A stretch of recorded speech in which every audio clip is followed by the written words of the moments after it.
ఏడేడు జన్మాల బంధాలతో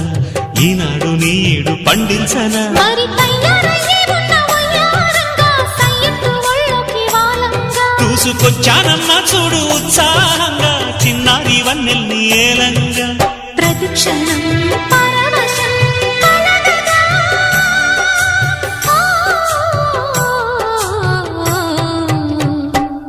మనసా పలకవే మధుమాసపు కోయిలవై చెలివే తెలుపవే చిగురాశల గీతికవై